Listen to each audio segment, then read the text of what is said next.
Once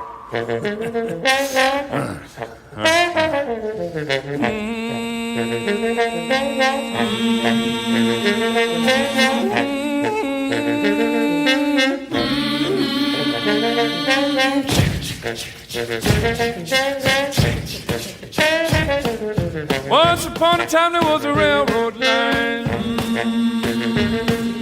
Don't ask where, brother, don't ask where. It was a road to hell. Oh, it was hard times. It was a world of gods and man. It's an old song. It's an old song. It's an old tale from way back when. It's an old song. It's an old song. Now on the road to hell there was a railroad line. And there were three old women all dressed the same. And they was always singing in the back of your mind, everybody meet the face. So arguably, for a long time, history was just an old song, an old tale from way back when. There were things that people thought they knew or things that people told one another. And the person that we're going to talk about today, Herodotus, maybe represents a little bit of a paradigm shift. Maybe represents an early attempt in sometime around 440, 450 BC to begin sorting out, well, what's an eyewitness account? What's a secondary account from somebody who talked to an eyewitness? What's a story that people tell? What's just something that people say? What's a myth? But here to talk about this far more knowledgeably than I ever could, and making a repeat appearance on our show, is Emily Katz Anhalt, professor of classics at Sarah Lawrence College. She is the author of Enraged, Why Violent Times Need Ancient Greek Myths, and I have that right here on my table, and Embattled, How Ancient Greek Myths Empower Us to Resist Tyranny. And her new book is Ancient Wisdom for Polarized Times, Why Humanity Needs Herodotus, the Man Who Invented History. Emily, welcome back to our show. Thank you very much for inviting me. It's a pleasure to be here. So let's talk a little bit about this guy, Herodotus. And maybe the first thing that we should say is that although he is arguably the man who invented history, the actual history of Herodotus himself is a little bit hard to pin down. And to a certain degree, he doesn't really get like a LinkedIn entry until about 1,500 years later in some kind of lexicon, right? I mean, he gets mentioned and Plutarch kind of craps on him. But like just figuring out who he is, where he was born, what his dates are, that's kind of tough, right? So yeah, we have very little biographical information about him. As you mentioned, he was writing in the 440s and 430s BCE, and our best guess is that he started out as an ethnographer and a geographer, but he subsequently, the second half of his work is our only surviving account of the Persian Wars, which were an actual event, a series of Persian invasions in Greece in 490 down to 479 BCE. And Herodotus is drawing on eyewitness accounts. He's writing only half a century later, so there were probably survivors who had witnessed the actual events, or maybe the sons or grandsons of survivors. So he did have some stories available to him and also some material evidence that still survived. But I should say he's the first person to introduce this idea that there's a distinction between stories that are not verifiable and not verified, and stories that are verifiable and can be verified. So that to me, that's what makes him very interesting as the first person to make that manifest. Yeah, I want to come back to that, but I'm going to introduce one of my many crackpot theories, which you should feel free to shoot out of the sky. But when we do find out anything about him, it does appear that he's born in an area, kind of remote area, where Greeks have colonized, but there's also a local population. And he seems like he might be the result of some kind of intermarriage Yes. between the local population and then this Dorian Greek population. Then it appears the family was exiled out of there to a different area where the dialect is different. It's Ionic. And I just wonder, I mean, one of the things that seems to characterize his work is an interest in kind of local norms and a willingness, an almost relativistic willingness to consider other truths besides kind of the hometown truth. He's interested in what a lot of different populations around this area believe. And I wonder if, that odd childhood might have shaped it a little bit. Yes, I think that's a very good point. He was born sort of with one foot in the Greek world and one foot in the foreign world. And the Greeks at that time really divided the world into Greek and other defined as people who didn't speak Greek. So he's extraordinarily open to other ways of being in the world, ways of doing things. I would caution against seeing him as a relativist, because he retains this very Greek notion that you need to see all the different possible ways of doing and being so as to decide which ones are the best ones. And sometimes that just confirms that the Greek ways are best, but other times Herodotus is very open to the idea that, actually, other people do things better than we do, and we could learn from them. Yeah, and that, I mean, maybe relativist isn't the right word, but yeah, I mean, for example, at one point he's talking about what he calls India, and he mentions one group who one of their funerary customs is to eat their parents, and he says, I know that sounds a little weird, but I got to tell you, they think it's weird that you cremate people. That he's able to see that what looks weird to somebody from Athens has its opposite in the other place. They look at Athens and go, well, actually, we think that's weird, like burning corpses. Yeah, that's a story he tells about the Persian king Cambyses, who asks a group of Indians what he'd have to pay them to get them to burn their dead ancestors, and they're horrified. And then he asks some Greeks what he would have to pay them to get them to eat their dead ancestors, and they're horrified. And some people do interpret this as a kind of cultural relativist insight, but Herodotus simply concludes the story by saying this is how powerful people feel about their own customs. It's really a story about the power of custom. He's not weighing in on which of these he thinks is better or whether they're equally valid. Well, he's very interested in nomos, right? This idea, right. Or nomoi, this idea of customs. How do people live? And, I wanted to talk about that for a second. There's a quote that I've probably used to death on this show, and now I can't find it here anyway. But there's a quote from Will and Ariel Durant where they talk about how history is often seen as a river, and it's a river of blood and war. And there's also life being lived on the banks of that river, where people are raising families and making food and making art and culture. And historians sometimes, here it is, yeah. Civilization is a stream with banks. The stream is sometimes filled with blood from people killing, stealing, shouting, and doing things historians usually record. While on the banks unnoticed, people build homes, make love, raise children, sing songs, write poetry, and even whittle statues. The story of civilization is the story of what happened on the banks. Historians are pessimists because they ignore the banks of the river. It's not that he's not interested in the river of blood, but he's also very, very interested in nomoi, about these customs that exist and that often shape the way people act and perceive things. Right. Well, historians are interested in patterns and patterns of change. And starting with Homer and the tale of the Trojan War that Homer includes in the Iliad, or that is the framework for the Iliad, is the earliest epic that we have, that focus on war as a major catalyst for change. And Herodotus definitely draws on that because he is very focused on the Persian Wars. But at the same time, having, I think, begun as an ethnographer and a geographer, he's extraordinarily interested in all those things that happen on the banks and how we can learn from them. He also, sometimes has almost the quality of a I don't know, like a Walter Winchell, like a columnist, who is reporting stuff that he's heard. So yes, I mean, he's very interested in eyewitness accounts and anything close to eyewitness accounts. But then you get, these, in that country are the huge snakes and the elephants and bears and asps, the horned asses, the dog-headed men, and the headless that have eyes in their breasts. Well, that's what the Libyans say anyway. And so he doesn't mind repeating something like that, but he's careful with the attribution. He seems to want us to know, well, that's like what they say. Yeah, and often he will weigh in on a story and say, well, I agree with that, or I don't agree with that. Sometimes he doesn't do that, or he'll say one group of people says this, another group of people says that, you decide.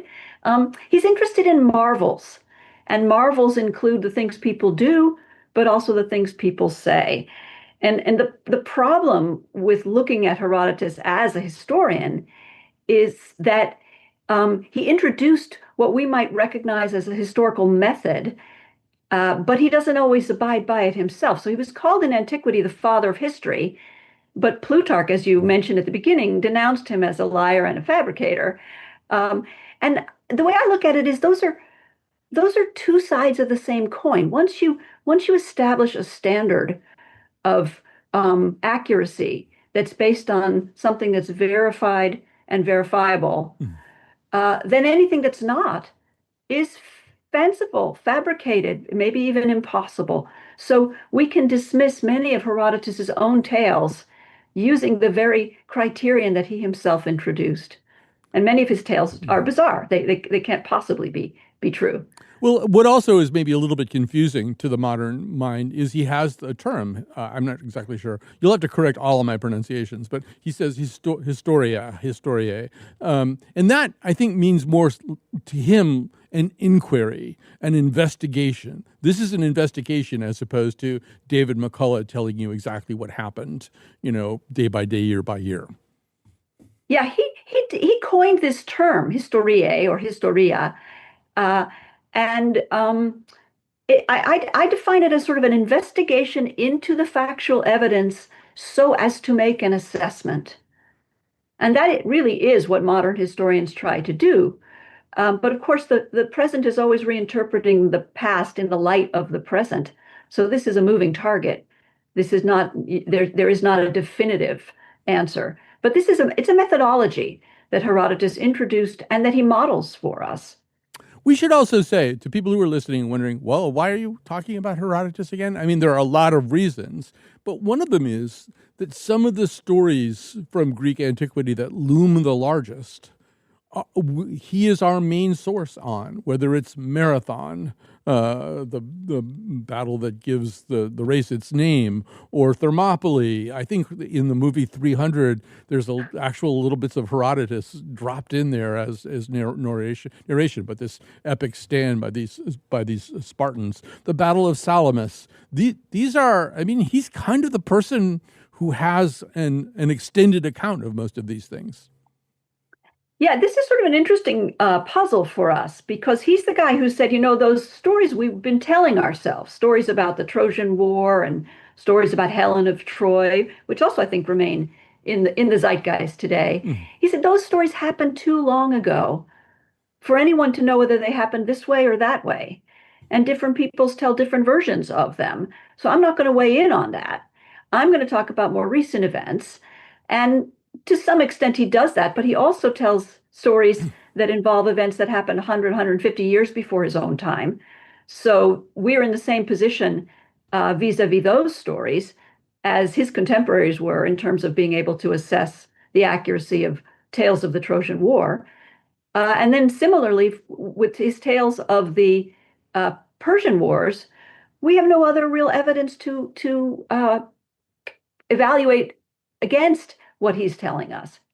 Yeah, as long as you're mentioning the Trojan War, for example, I think there are at times one almost gets the sense that he wants to shock his Greek audience by saying, a lot of the stuff that you think is like really Greek, these stories actually, some of them might even have come from Egypt. And as you point out in the book, there's a different narrative about Helen.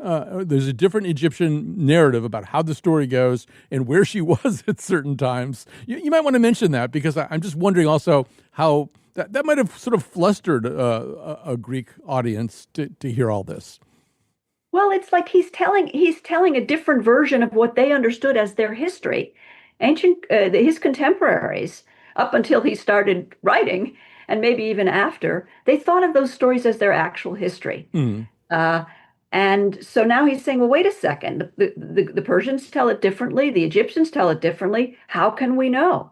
And part of what I love about the Helen story is that he models how do you deal with divergent accounts of things.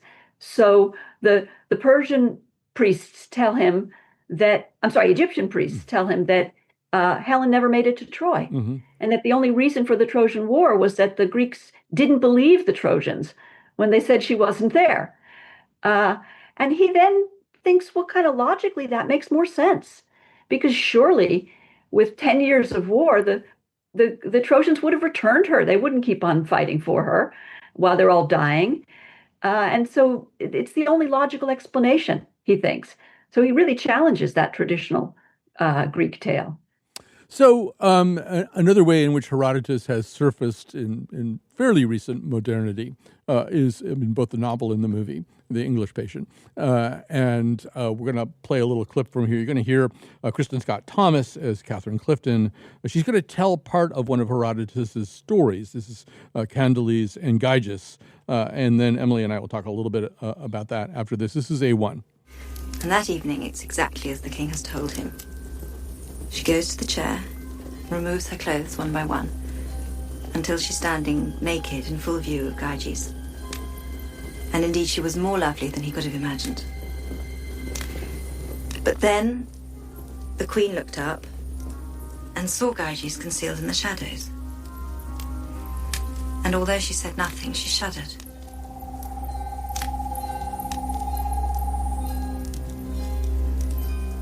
And the next day, she sends for Gyges and challenged him. And hearing his story, this is what she said. Off with his head.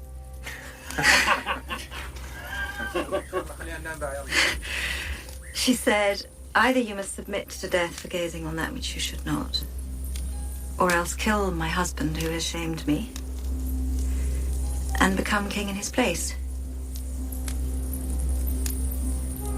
So Gyges kills the king, marries the queen, and becomes ruler of Lydia for 28 years. The end. So Emily, and this takes place in the 20th century. All the action here is taking place in the 20th century, and very much throughout the novel and the movie, these tales of Herodotus are interesting mirrors for what's going on in the lives of these characters. But it's an interesting story anyway, because it's not the only one like this in Herodotus. It's a story of a leader who treats a woman as kind of a chess piece that he can move around just to illustrate points of his without really any thought for her inner life or reactions to it, and then pays a fairly high price for it. Yeah, this is a story that Herodotus tells very early on in the Histories, and it's the first story that he tells on his own authority and not as an account that he reports other people to have told him. And it really is programmatic for the work as a whole. And the moral of the story is very easy to discern. It's a king who abuses his power, believes that he can control events that he proves unable to control, and ends up losing his political authority and his life for no good reason, just his inability to control his own, maybe his insecurity, his lust. It's just a marker of how inadequate an autocrat can be and how self-destructive, really. It's the protagonist in the novel, Al-Masih, he's the person Ralph Fiennes winds up playing, says, what you find in Herodotus are cul-de-sacs within the sweep of history, how people betray each other for the sake of nations, how people fall in love. And I think it's one of the things that makes Herodotus so eminently readable, that these are sometimes epic stories of battles and nations, but they're often quite intimate stories, frequently about that have profound lessons, not only for our own personal lives, but for the fates of those very nations. Yeah, Herodotus is a wonderful storyteller, and he's a very eclectic storyteller. So he zigzags from one tale to another. He interrupts himself to tell another tale. Um, but his characters, his portraits of the people, uh, feel very, very authentic, very, very real, psychologically plausible. And the other thing I should mention is that unusually, as a storyteller of that time, he leaves the gods out of it. There are no divine characters in Herodotus, and that would be surprising to his contemporaries who had grown up on Homer's tales and on performances of Greek tragedy, all of which include divinities as active participants. So these Herodotus's people are fully human characters. I should say that the English patient did kind of touch off a mild Herodotus mania, and there was one publisher, I think it was Everyman Books, that made a point of having 10,000 copies of the histories available in the U.S., which flew off the shelves. People were really fascinated by all this stuff. All right, we've got to take a quick break here. We're going to come back. We're going to talk more to Emily Katz Anhalt about Herodotus.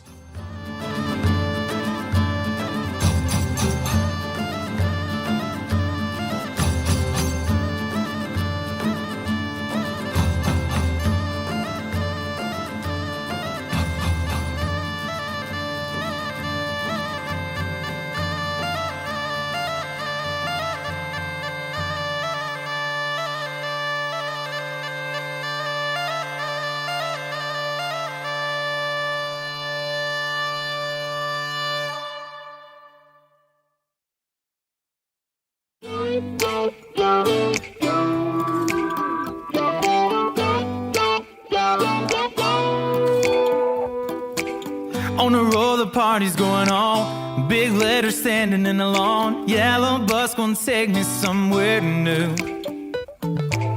Blonde hair, beach week tea. She walks up, sits next to me. What happens next, I don't have a clue. And I'm thinking, hey, sweetheart, where did you come from? Wondering why the world you're hanging with me.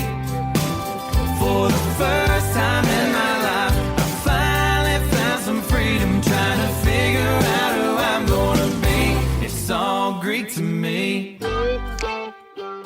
All right, we are back with Emily Katz Anhalt, professor of classics at Sarah Lawrence College. Her latest book is Ancient Wisdom for Polarized Times, Why Humanity Needs Herodotus, the man who invented history.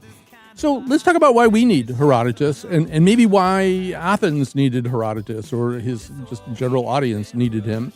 Is there a sense for you, Emily, that in telling some of the stories, maybe specifically the stories of the Persian Wars, the stories of Xerxes, is there a sense of history maybe repeating itself, that one empire becomes very much like one of the preceding empires, that the Athenian Empire could maybe learn some lessons from stuff from the, as you pointed out, very recent past? This is writing at a time when the Greek world was very polarized. The Greeks had all come together with some difficulty, but they had united to repel Persian invaders a half a century earlier. Although we should pause there and say some of them had united. I mean, it's like 35 of the city-states, and then there's like 700 of them that either go neutral, like Argos, or Thebes. And we've been talking about Thebes on the show a little bit lately. Thebes, they join up with the Persians, as a number of other Greek states do. Yes, thank you for that correction. That is absolutely right. There were many states that did medize, is the Greek word, but there was a core of them that did unite. And as Herodotus's tale is rather tendentious, he's emphasizing that ultimate ability to unify and how successful it was. And he has stories that show how the failure to unify makes communities extremely vulnerable to external invasion and total destruction. So he's reinterpreting the events of a half a century earlier to and the effort seems to be to remind his contemporaries of how catastrophic this kind of division and fighting against one another can be. Yeah, and I think also there's a number of lessons being put out there, lessons that could profitably be learned now about the exercise of power, and particularly the exercise of power in a situation of one-man rule. There's one of your descriptions of Xerxes struck me as something that seemed very 2025. You say Xerxes seems unable to fathom any considerations other than his own personal role and influence. That, everything is kind of refracted for Xerxes, this is the Persian leader, through him. And that causes a lot of errors of thought. But I'd love to hear your thoughts about that. Yeah, Herodotus contrasts that with the constructive value of group decision-making and group discussion. And ultimately, that is a factor in the Greek success in repelling Xerxes. He's so focused on his own abilities that he really imperils his own efforts. He undermines his own efforts. And in your book also, there's a lot. I mean, and in the Histories by Herodotus, there's a lot of consideration of systems of government, and it's kind of interesting too, because one thing that comes up here in the U.S. on a regular basis is people say, "Well, we're not a democracy; we're a republic." And then they wait for you to say, what does that mean? And I mean, you explain that very well in this book, but maybe just to remind people what that difference is. So we colloquially call our system a democracy, but the founders were looking at the Athenian democracy. And I should mention that Herodotus's invention of history, and I use the word invention sort of as it's a bit of a pun because he invents a lot of his own stories, or he seems to have made up some stuff. But that introduction of this distinction between myth and history accompanied the Athenians' unprecedented experiment with democratic political institutions and norms. And so when but the Athenians were also aware, and we can see it in the tragedies particularly, that majoritarian voting can have really monstrous consequences. And the framers of the U.S. Constitution were also very well aware of that. So they were looking at the Athenian model of direct democracy as a countermodel. That was too susceptible to mob rule, in their view. And they modeled our system on the Roman Republic, which had three branches. It had an executive, it had something comparable to our Congress, and then it had something comparable to our direct voting. They thought democracy was actually quite dangerous. I'd like to spend a few minutes just talking about women in Herodotus, because, in fact, there are some really interesting women figures in there, both groups of women acting collectively and individual women. One who jumps out at me is Artemisia, who's really a fascinating figure, a warrior figure, I think, at the Battle of Salamis. But tell us a little bit about her and this interesting kind of double agent game that she plays.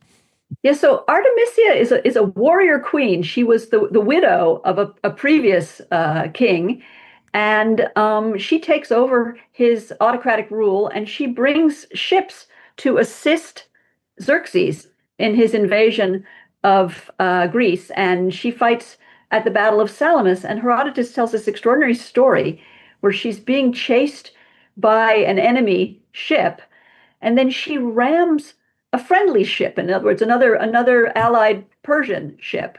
And so the Greek chasing her thinks, oh, well, she's on our side, or she's turned against the Persians, and he turns away and doesn't chase her any longer. And then Xerxes is watching from on high. He's spectating at this battle, and he says, what ship was that an enemy ship that Artemisia, or I'm sorry, whose ship was that? He asked whether it was Artemisia's ship. And they say, yes, that was hers. But he misreads the whole situation. And he thinks that she has rammed an enemy ship. Mm-hmm. Oh, yeah. And he winds up being rather impressed with her, generally speaking. And I think at one point says, all of my men have turned into women and all of my women have turned into something along the little bit of a gendered assessment. But his point is, I like what she's doing better than most of the men who work for me, right? Right. So the Greeks were very misogynist. We can't be naive about that. They did not meet our standards of equity for their treatment of men and women. And Herodotus depicts the Persians as particularly disparaging of women and treating women as I think you mentioned earlier, chess pieces. But the Greeks did that too. They didn't. Women in ancient Greece never became fully adult. They were always under the control of a father or a husband or a brother. And so, Artemisia is really an anomaly in this story. But in some ways, she reinforces those stereotypes. Her masculinity it becomes disparaging against other Persian commanders, or her success is also a detriment to their reputations.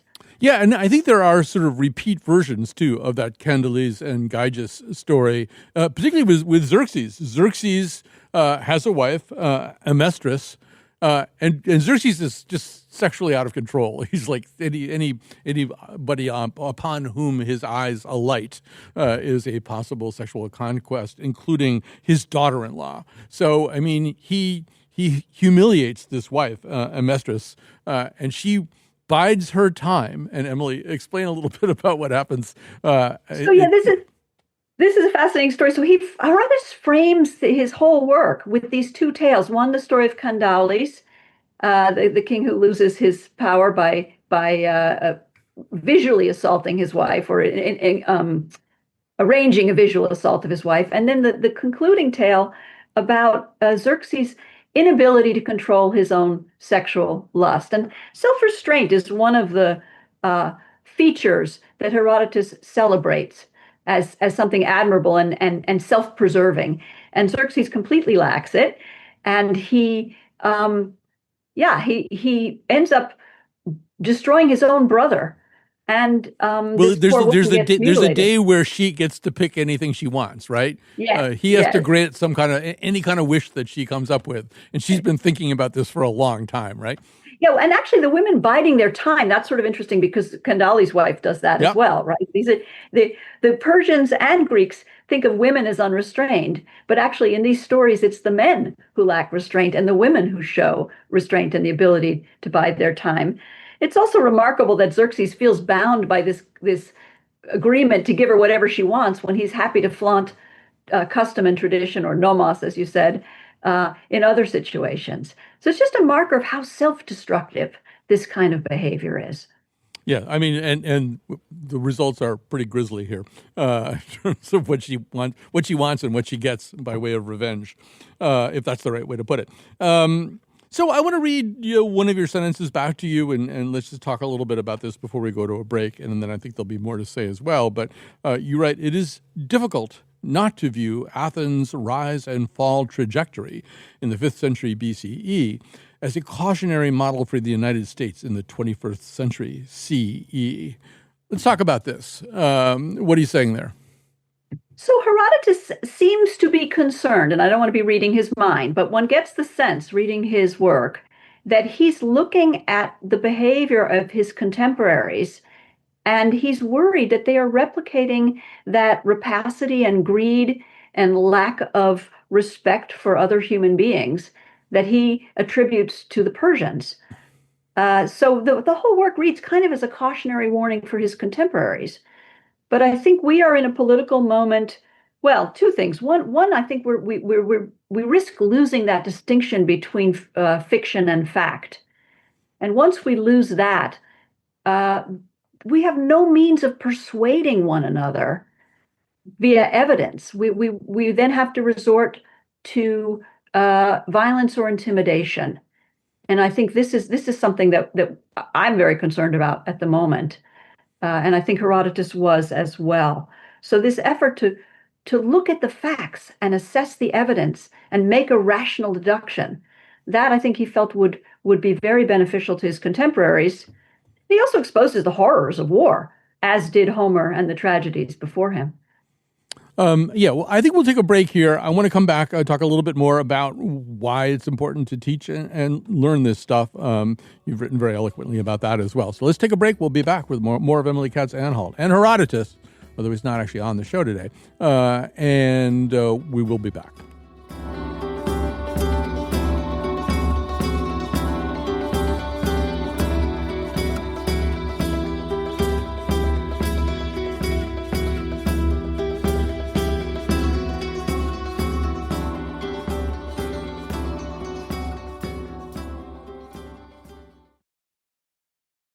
We are back. The technical producer of our show today, as often is the case, is the maestro Dylan Reyes, and this is a Lily Tyson Quality Entertainment Productions production.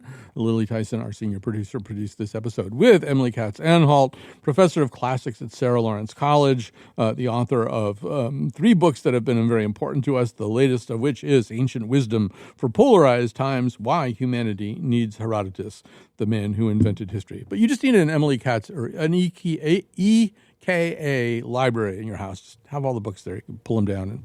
And I want to say also, so until I brought in my my Harry Carter translation of Herodotus today. It's got great illustrations. It's from 1958. Wonderful. So you also recently wrote in American Scholar about some of the things that we're talking about right now. And you talked about a student population that you encounter on a liberal arts campus, a kind of demoralized, puzzled, nervous, often despondent population. They've been through COVID, which has just rocked their worlds. And now they're in the middle of a time of political upheaval and animosity. Maybe say a little bit about this, and well, actually, let's start with the third piece of this, which is an online life that at times seems to be eclipsing sort of the real life as we know it, and an online life that is just in the sense of design, binary in nature, and therefore seems to encourage very stark yes or no, like or hate kinds of choices. Maybe we should begin there. Yeah, I do think that our online experience has become, for some people, come to seem more real than their actual lived experience, with the consequence that many people believe to their core things that are demonstrably not true. And that is very concerning because, of course, Herodotus is all about looking at the facts, looking at the evidence, trying to assess, not simply taking an authoritative pronouncement as true. I think AI makes this much worse because people get a definitive answer from AI and they look no further. And it might be correct, but it might not be. And I do see with my students that the more time they spend online and the more time they spend on social media, the more demoralized they become, the sadder they become.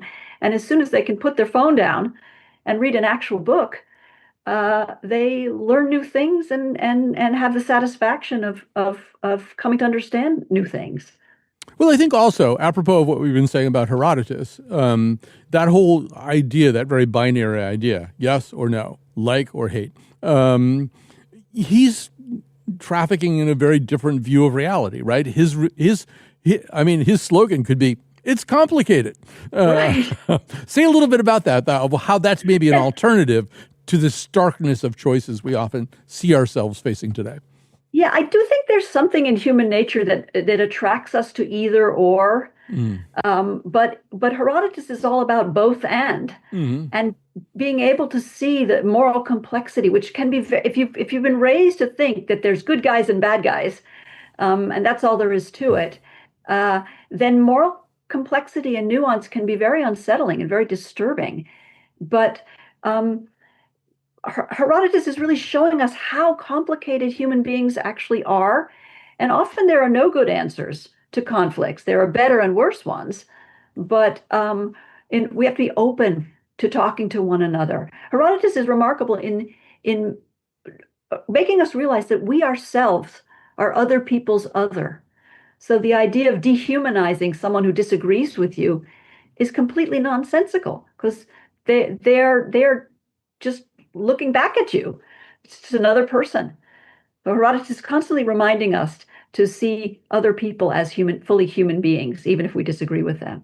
Yeah, I mean, this might be a tortured analogy, but having been a teenager and a college student during the period of the Vietnam War, it was very hard for Americans to imagine that the United States was not wholly virtuous in its pursuit of whatever it was pursuing in Southeast Asia. That was a hard pill for a lot of people to swallow because we had already had bred into this American mythology of the city on the hill. And it seems to me Herodotus is also willing to kind of bump up against that, even looking, he begins the histories with the Trojan War. And as we were saying earlier, he says, didn't exactly go the way you maybe have heard. And in the Iliad, we might have talked about this the last time you were on. In the Iliad, Agamemnon and Menelaus, and, they spend a lot of time trying to figure out what's the right thing to do. How do we handle this? The first thing that comes up in the Iliad is this whole situation with this slave woman, who's been, I think Agamemnon's taken her, and Achilles goes, well, what do I get? And there's just these long conversations about how to work this stuff out. And it probably played pretty well with the Athenian audience. But they're the kind of people who will sacrifice a couple of children to get the winds to blow in the right direction, right? Right. So the figures in the Iliad are very complicated. Yeah. And I think it's very important to note that the very first word of the Iliad is rage, because Greek can do that. Greek can start with the direct object. And so this is a story. People think of the Iliad as a war story, but it's really a story about the costs and consequences of rage. And I read it as an anti-war story, because it shows if you don't have good techniques for resolving disputes, and you see every conflict as zero sum, then you end up with a catastrophic situation, and it's catastrophic for the winners as well as the losers. One of the points you made in the American Scholar piece, and I think it's one to which we will return a lot on this show, already have a bit, is the importance of teaching this kind of thing, that there was become this primacy of so-called STEM education. I think you point out in your piece there's something like a 24% drop in humanities-oriented degrees granted over a 10-year period. I think it's 2012 to 2022. That also, STEM seems like a more monetizable form of education, might lead to universities getting patents, whatever. Could you say a little bit about this? Because, your argument, and I think it's an important one, is a lot is getting lost if we just think that the humanities are a luxury as opposed to a necessity. Yeah, so for me, the humanities are the tools that human beings have created over centuries to deal with existential angst and emotional challenges, physical challenges, health challenges. How do we cope? And these are stories that are not about us, so we can look at them more dispassionately. We are not personally implicated in the outcome of any of these stories, so we can assess them more objectively. And they show us, I find it reassuring. Things have always been terrible. So for me, that's a kind of a comfort. This is not unique. Our struggles are not unique, and we can look at these models. One central premise of my work is that the stories that we read or watch or tell, that they shape us. They shape our priorities, our conduct, and they show us what works and what doesn't work. So yeah, for me, I think it's vital for human survival to revisit and constantly revisit these stories. I always get this quote from Orwell wrong, and then I get yelled at for it, but I always come close. In 1984, there's a slogan that is something like, who controls the past controls the present, who controls the present controls the future. And I think that's there in the stuff that you're saying right now. And we can see it right now in the United States. We can see that over the last 5 or 6 years, Florida implemented a new social studies curriculum in which slavery was being taught in a different way, and the argument is being offered, that slaves could learn special skills that could benefit them later in life. On the one hand, you have a group of people devaluing the humanities in favor of STEM, but the same group of people, they're very interested actually in how the humanities are going to be taught, because you can begin to shape people's perception of the present by teaching the past a certain way. But I'd love to hear some of your thoughts about that. Yeah, so these distortions of the past can be used for all sorts of nefarious purposes. And the thing about history is that historians are, as I mentioned earlier, they're always reinterpreting the past in the light of the present, but you need multiple perspectives. You can't simply have one very narrow, reductive depiction. And I think part of the problem that young people have is if they've been raised on social media and this like, don't like, then they either want to see the history, for example, of the United States as shining and wonderful and all good, or they want to see it as terrible and devastating and all bad. And the truth is more mixed than that. The United States has done some wonderful things and some not so wonderful things. And we need to look at it in its entirety and not allow ourselves to be misled by reductive, tendentious distortions. Yeah, I mean, it's clear in Herodotus, it's clear in a lot of this that myths can be weaponized. Myths can be turned. I mean, even just having a baseball hat that says "Make America Great Again" contains the idea that America was once great in a certain way, that America is no longer great in that way, that a restoration can take place. There isn't really any real text that goes along with that. It isn't sort of, this is true because of X, Y, and Z, and we're also going to do solutions 4, 5, and 6 as a result of this. It's just a slogan that somehow or other suggests a mythology. Well, and people like simple answers. Simple, definitive answers are very comforting. That moral complexity is difficult. It's effortful. And so people do gravitate to an authoritative pronouncement that sort of simplifies things for them. But one of the major lessons from Herodotus, and I think from all of the Greek epics and tragedies, is be open to new information, be open to new evidence, and be willing to revise your assessment based on new facts. Yeah, I sort of feel as though one of the things that we're seeing in Herodotus and that projects right into 2025 is you need a method. You need a method for assessing information. You need a way of ranking the validity of information. And that, if you look at sort of the intellectual history of the world, that's something that's constantly being developed. You think of the early stages of Oxford, where you've got Roger Bacon and Robert of Occam and Grosseteste, and they're saying, well, there's going to be some kind of method. They're probably thinking everybody's going to say the Middle Ages was all about superstition. Well, it's not. We're going to try to figure out how to assess things. And I do feel we've reached a point where an awful lot that has been cast aside. And you can just sort of say a thing like Tylenol causes autism and then say, and we'll figure out how to prove that somewhere down the line. But for now, it's the truth. I don't know. You've got about a minute or so left, and you can do whatever you want with it. I just think the challenges are exponentially harder now with digital media and these algorithms that feed us what it assumes we already want to hear. So we're looking very often online for affirmation rather than information. We are flooded with information. Herodotus had to struggle to find it. We have to figure out ways to sift through it.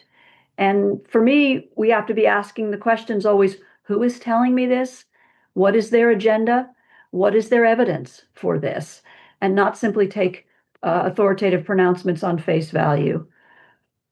I think that's a beautiful way to put it. And yeah, I just, if our show stands for one or two things, this is one of the things. It's that knowledge is important, and knowledge is very, very different from what we might want to believe or what somebody tells us to believe. There are ways to think about our own realities. And you've done such wonderful work with all this. I can't recommend your work enough to other people. Emily Katz Anhalt, professor of classics at Sarah Lawrence College, author of Enraged: Why Violent Times Need Ancient Greek Myths, Embattled: How Ancient Greek Myths Empower Us to Resist Tyranny, and Ancient Wisdom for Polarized Times: Why Humanity Needs Herodotus, the Man Who Invented History. Emily, I'm sure you'll be back soon. You don't have to write a whole new book to come back. There's lots for us to talk about. Thanks for being here today. History has its eyes on me.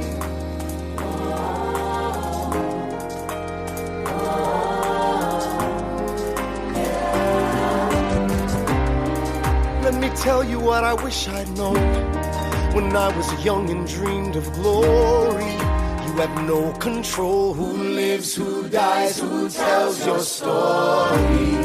I know that we can win. I know that greatness lies in you. But remember, from here on in, history has its eyes.